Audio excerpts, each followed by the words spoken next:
최근에 속초를 다녀왔습니다. 우리 딸 다이가 방학 기간 동안 의대 연구실에서 인턴을 하고 있는데 이번에 속초에서 학회가 있을 때 초대를 받아서 다녀오게 되었습니다. 평소 목회일로 제가 바쁘다 보니까 자녀들을 잘 챙기지 못하고 함께 시간을 보내지 못했었는데 우리 딸이 멀리 간다고 하니까 제 마음 가운데 우리 딸을 데려다 주고 싶은 마음이 있어서 다녀오게 되었습니다. 자, 그렇게 딸과 함께 집에서 출발한 지 한 5분도 안 됐었는데 제 차에서 경고등이 들어왔습니다. 그래서 뭔가 이상하다라고 차를 살피고 특히 바퀴에서 문제가 있는 것 같아서 한쪽 바퀴를 이렇게 자세히 살펴봤는데 전 육안은 잘 모르겠더라고요. 그래서 다시 차를 타고 한 5분 정도 달렸었는데 여전히 경고등이 꺼지지 않았습니다. 그래서 멀리 가는데 혹시 위험할 수 있으니 정비소에 가야 되겠다라고 가까운 정비소에 들렀습니다. 그 사장님도 둘러보더니 쉽게 발견을 못해서 타이어를 빼고 나서 이제 스프레이를 이렇게 조금씩 뿌리면서 어디서 바람이 새나 이렇게 한번 확인하기 시작하였는데 나중에 아주 작은 구멍에서 바람이 새는 것을 발견하게 되었고 보니까 보여주시는데 아주 작은 못이 바퀴에 박혀서 조금씩 바람이 빠지는 증상이었습니다. 만약에 경고등을 무시하고 멀리까지 다녀왔다면 아마 상상하기조차 끔찍할 일이 벌어질지도 모르겠습니다. 100km 이상 달리다 보면 위험할 수도 있다는 생각이 들기도 하였습니다. 그렇게 고치게 되었고 한숨을 돌리고 나서 멀리 잘 다녀오게 되었습니다. 우리가 살다 보면요, 뜻하지 않은 어려움이 찾아올 때가 있습니다. 그 어려움을 내가 위기 가운데 어떻게 잘 극복하느냐, 그거에 따라서 우리의 인생은 더 길어질 수도 있고, 그런데 잘못하다 보면 그 위기 가운데 생명을 잃거나 또 위기에 놓일 때도 있다라는 사실을 기억해야 될 것입니다. 즉 다시 말하면 새로운 자동차는 특별히 문제가 발생하지 않지만 10년 이상 자동차를 타게 되면 이것저것이 고장난다라고 말할 수 있습니다. 특별히 요즘 자동차는요, 그냥 달리는 수단을 넘어서 최첨단 기능들이 많이 있기 때문에 제가 살펴보니까요, 부품들이 25,000개 이상 된다라고 말하고 있습니다. 그런데 그 중에 하나라도 고장나기 시작하면 차량에 문제가 생기는 것은 당연할 것입니다. 그렇게 오래된 자동차는 고장날 확률이 높을 수밖에 없는 것처럼 우리 육신도 마찬가지입니다. 어린 아이들은 금방 회복됩니다. 잘 치료가 됩니다. 그런데 60대, 70대 어르신들은 만약에 정말로 몸 관리를 하지 않는다면 질병 가운데 연약해질 수밖에 없습니다. 왜냐? 나이가 들어갈수록 세포는 점점 죽어가게 되는 것이고 조직도 약해질 수밖에 없고 그런 여러 가지 바이러스와 질병 가운데 우리가 이길 수 있는 능력이 떨어지기 때문입니다. 그래서 연세가 들수록 여러분들이 그냥 혼자서 알아서 병을 고치겠다 그러지 말고 기회가 되면 병원을 가셔야 됩니다. 약을 드셔야 됩니다. 너무 자주 가는 것도 문제지만 방관하고 포기하는 것도 문제라는 사실을 기억하며 저는 그렇게 믿습니다. 하나님이 우리를 사랑하사 의학이라는 축복을 주셨습니다.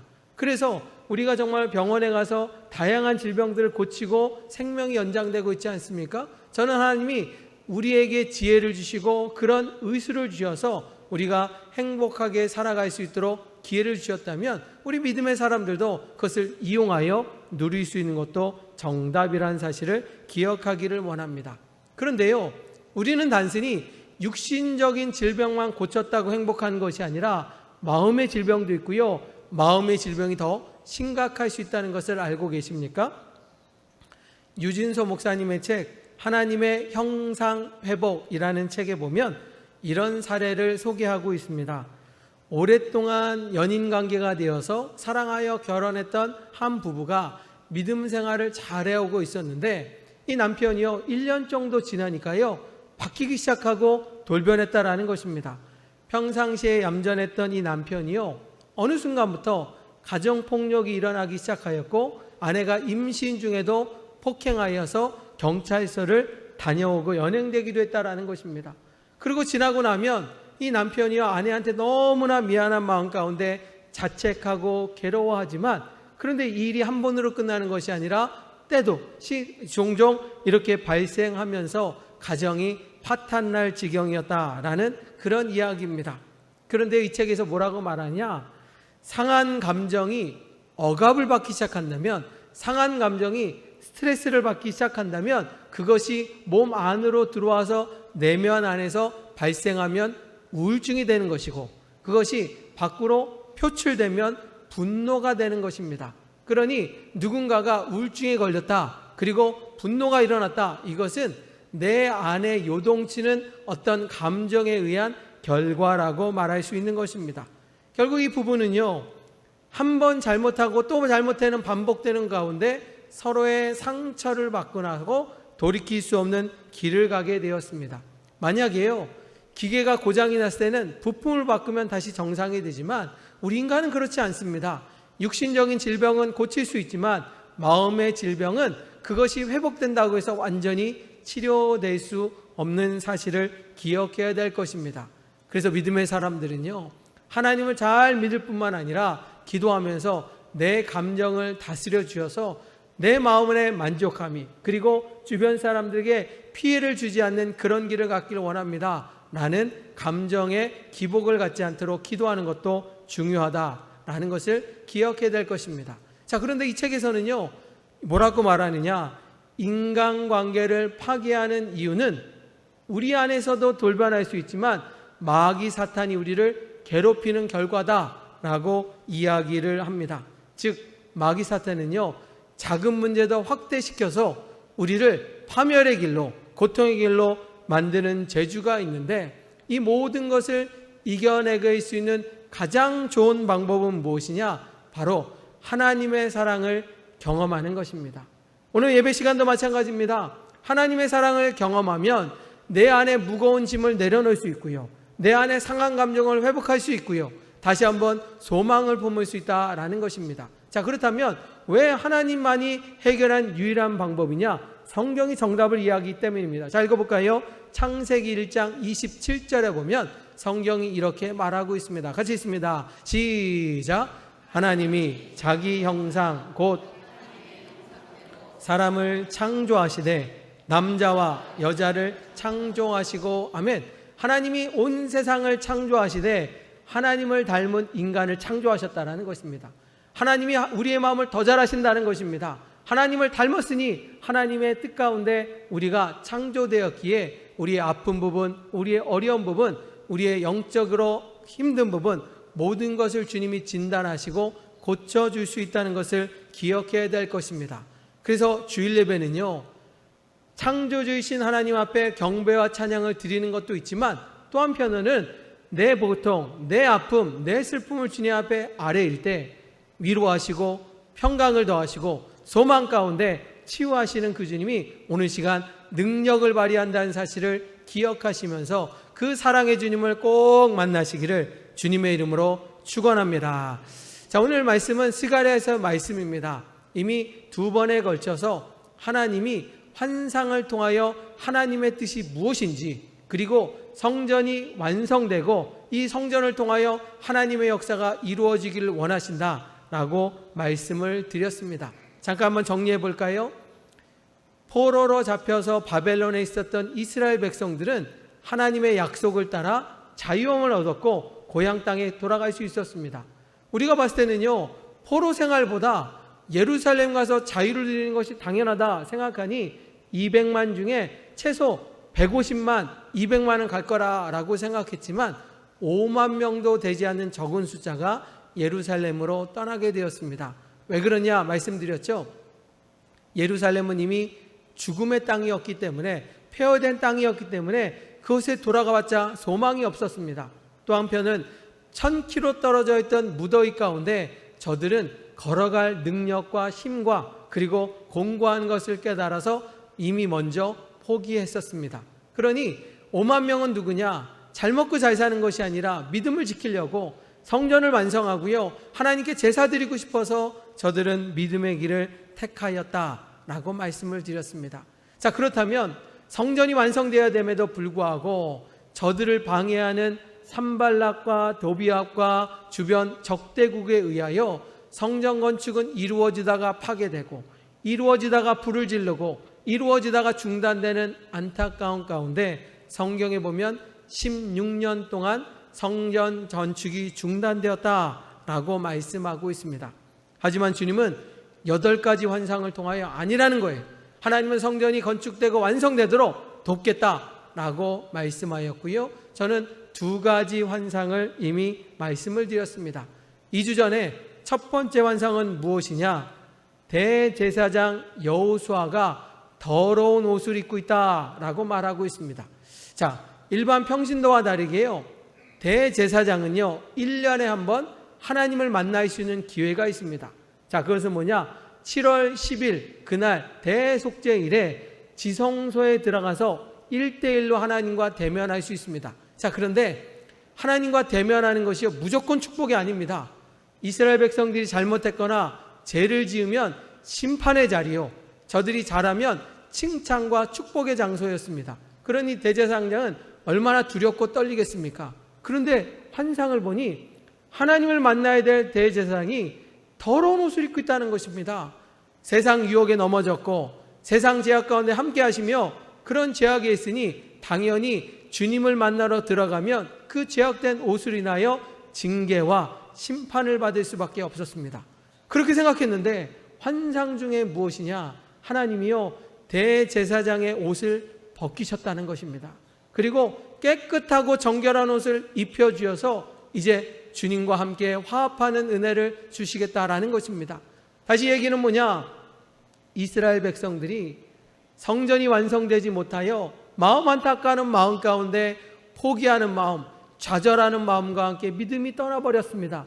그러면서 하나님과 멀어지며 세상 제약, 우상 가운데 가는 저들이 당연히 심판받아 마땅하지만 하나님은 용서해 주시겠다고, 새 소망을 주시겠다고, 저들을 여전히 사랑하시겠다라고 하면서 주님은 환상을 통하여 위로하고 소망을 주는 얘기가 2주 전 바로 환상의 이야기였습니다. 지난주 기억나시죠? 순금 등잔대에 대한 환상 기억하십니까? 여러분, 지난주 말씀을 한마디로 이야기해서는 사진 한 장이면 족합니다. 우리 한번 방송실 지난주 환상에 대한 우리 그림 한번 보여주시기 바랍니다. 그렇습니다. 순금 등잔대가요 환하게 타오르고 있습니다. 그런데 이것은요 시간이 지나고 기름이 떨어지면 이제 꺼질 수밖에 없습니다. 그런데 양옆에 2 감람나무가 기름을 공급해 주는 거예요. 기름을 공급해 주면서 저 불빛이 영원히 꺼지지 않도록 공급해 주신다, 은혜 주신다, 채워 주신다 라는 귀한 말씀입니다. 성경에 의하면요 저 순금 등잔대는 무엇이냐? 성소에 들어가는 것으로서 바로 교회를 상징하는 것입니다. 교회가 꺼지지 않도록 완성되고 나면 완성되고 나면 하나님이 영원토록 불빛이 꺼지지 않도록 공급하시고 응답하시고 축복해 주심을 성경이 말씀해 주고 있고 바로 그것이 지난주 5번째 환상에 대한 이야기입니다. 사랑하는 성도 여러분, 3000년 전에 저 환상을 통하여 수룹바벨 성전이 완성되고 그 불빛이 꺼지지 않으며 하나님이 영원토록 구하겠다 말씀하신 주님이 2026년도에는 바로 우리 호산나 교회 하나님이 될 줄 분명히 믿습니다. 주님께서 이 교회를 세워주셨고 이 교회가 불빛이 꺼지지 않도록 하나님이 늘 동행하십니다. 공급하시고 역사하신다는 것을 기억하시면서 이 재단에서 하나님의 충만한 은혜가 임하기를 주님의 이름으로 축원합니다.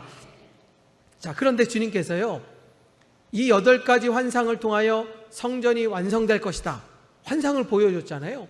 그러면서 주님은요 이 환상과 함께 성경을 읽어보면 구체적으로 3가지를 도와주셔서 성전 건축이 다시 일어나도록 하시겠다라고 하면서 성경을 이야기하는데 이 3가지가 너무나 놀라운 거예요. 첫 번째는 뭐냐? 아까 얘기했잖아요. 바벨론이란 도시에 200만 명이 있었는데 5만 명만 돌아왔다고 했습니다. 자, 그러면 195만 되는 그 사람들은요 하나님을 버린 거예요? 믿음 포기한 거예요? 믿음이 연약한 거죠. 하나님의 제단을 위하여 갈 수도 있지만 지금 갖고 있는 거, 지금 형편을 따라서 가지 못했던 저들이요 195만 되는 사람들이요 넉넉하게 헌금을 들여서 성전이 건축되도록 풍성하도록 보내주시겠다 하나님이 그렇게 말씀하셨습니다. 하나님이 저들의 마음을 움직여 주어서 저들이 비록 예루살렘에 가지 못하였지만 성전이 건축되도록 넉넉한 예물을 드려 그것이 완성되도록 도와주시겠다 하나님이 약속하셨습니다. 두 번째 약속은 무엇이냐? 지금 16년 동안 성전이 건축이 중단되면서 마음의 패배의식이 있잖아요. 하나님이 그 사람 한 사람에게 돌이키는 마음을 주어서 성경에 보면 싹이 자라도록 도와주신다라고 말하고 있습니다. 여러분, 주변에 싹이 나는 조그만 식물을 보면 별거 아니잖아요. 그런데 그것이 영양분을 받고 물을 받으면 나중에 큰 나무가 되지 않습니까? 열매를 맺지 않겠습니까? 하나님이여 이스라엘 백성들 마음 가운데 싹을 심어주는 거예요.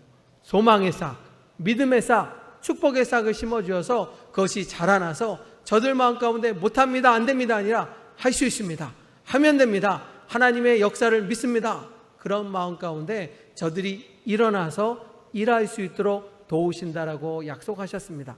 자, 마지막으로 주님이 주셨던 약속은 무엇이냐? 외부로부터 전문가들을 불러주신다는 겁니다. 외부로부터 건축 전문가, 기술자들을 불러주어서 성전이 완성되도록 도와준다는 것입니다. 저도 생각해 보니까요, 그게 맞아요. 실력이 없는 사람이 열심을 다한다고 잘 될까요? 건축을 할 때 잘 모르는 사람이 그냥 열심을 다한다고 완성될까요? 아니요. 완성되고 나면 물이 셀 수도 있고 삐거덕거릴 수도 있고 문제가 생길 수 있습니다. 그런데 주님은요, 외부적인 전문가를 붙여주셔서 수룹바벨 성전, 하나님의 제2의 성전이 완벽하게 아름답게 이루어지도록 도와주신다 약속하셨고요, 그 약속이 이루어지는 것이 하나님의 은혜라는 것입니다.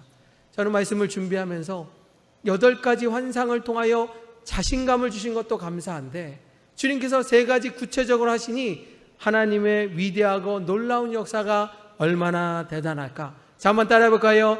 하나님은 위대하십니다. 시작. 하나님은 우리를 위하여 일하십니다. 자, 그런데 그 하나님이 위대하시고 전능하신 하나님이라는 것입니다. 그 하나님이 오늘 이 자리에 있는 우리 교회와 여러분께 함께 임한다는 것을 믿는 믿음 가운데 우리 시간 박수 치면서 에바다라는 찬양을 부르시는데, 제가 말씀을 준비하다가 이 찬양이 떠올랐습니다. 근데 이유가 있더라고요. 우리의 눈이 떠서 하나님의 능력을 바라보게 하여 주시고 우리의 어둠이 사라지고 하나님의 능력으로 회복되기 원합니다. 우리 함께 찬양하시겠습니다. 우리 박수 치면서 찬양하겠습니다.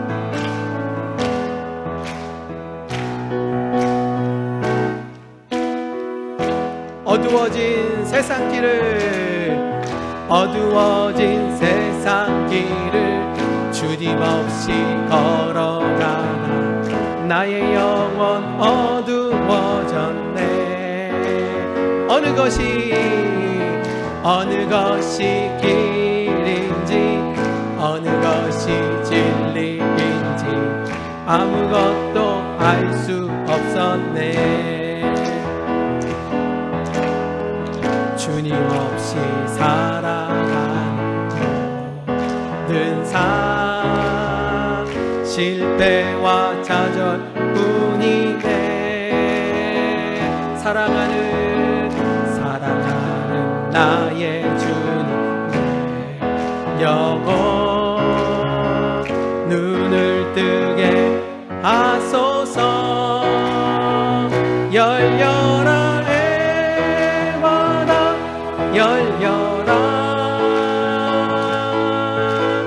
눈을 크게 하소서. 죄악으로 어두워진 나의 영혼 나의 눈을 뜨게 한 번 더 합니다. 열려라 에바다 열려라 열려라 에바다 열려라. 눈을 뜨게 하소서. 죄악으로 어두워진 나의 영혼 나의 눈을 뜨게 하소서. 할렐루야. 우리의 눈이 띄어져서 위대하시고 전능하신 하나님을 꼭 만나시기를 주님의 이름으로 축원합니다. 자, 유기성 목사님의 1시간 기도라는 책이 있습니다. 그 책에 보면요, 지금은 선한목자교회가 수만 명이 모이는 한국의 대표적인 교회가 되었지만 참 어려웠고 힘들었던 그 역사를 그렇게 소개하고 있습니다. 목사님께서 교회를 부임할 때는 교회가 참 어려웠다고 합니다.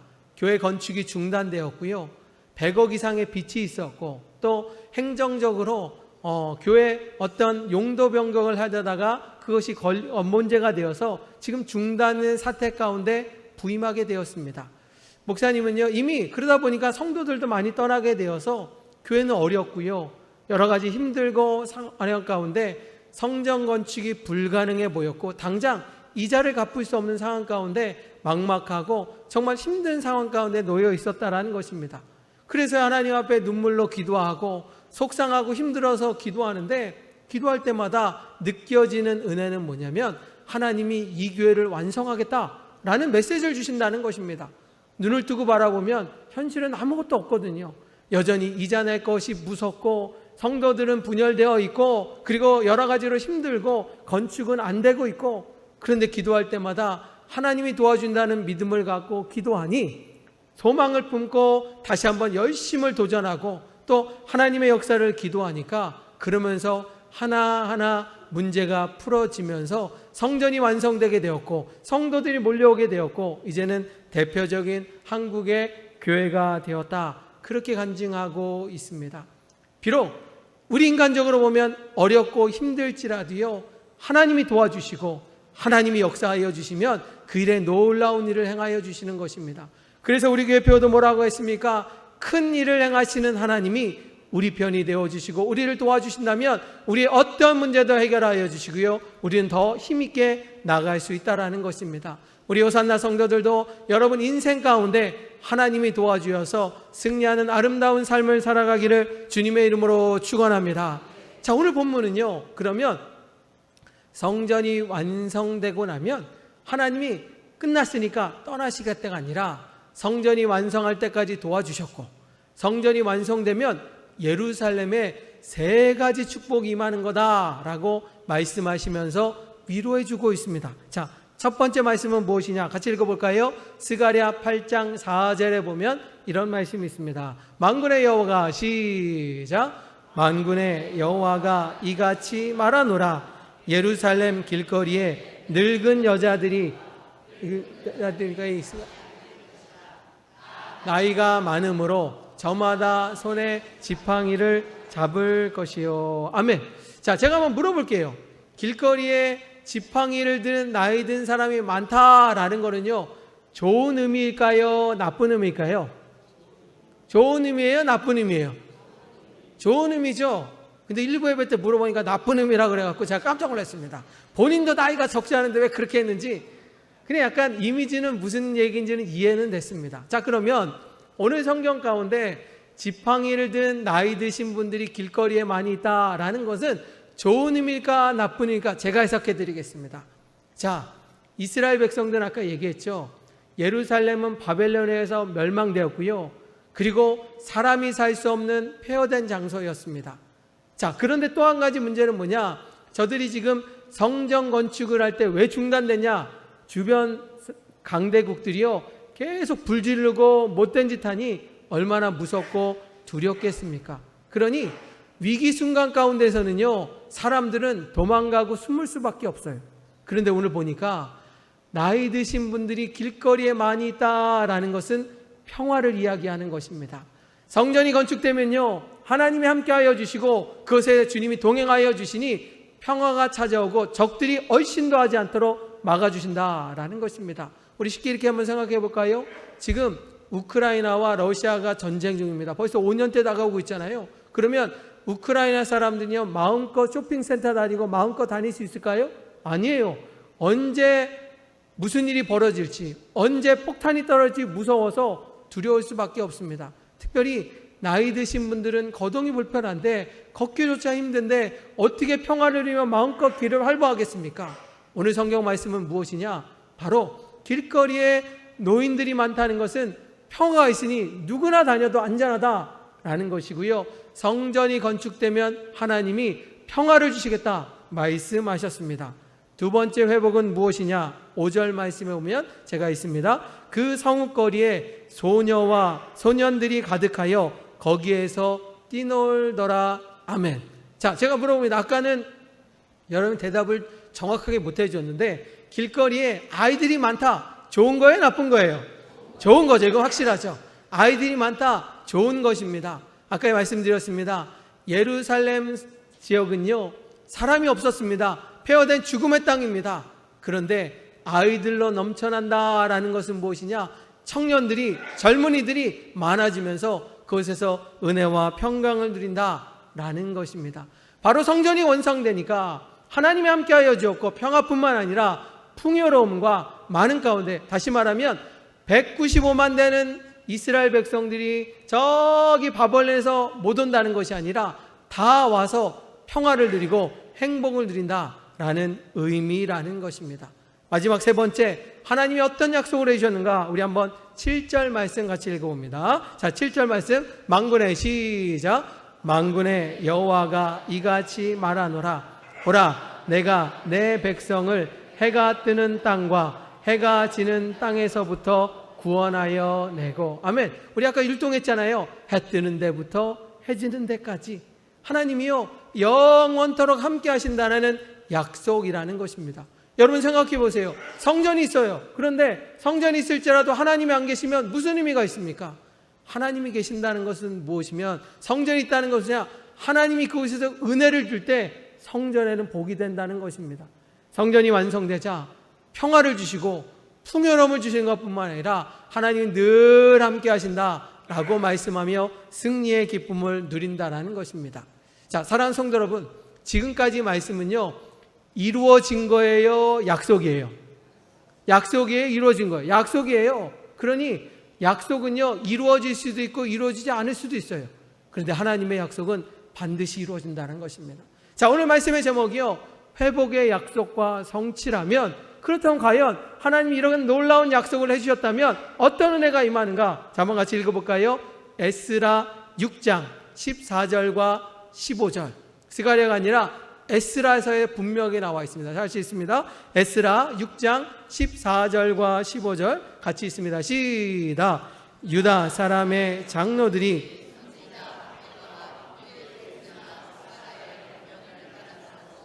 성전 건축하느니 형통한지라.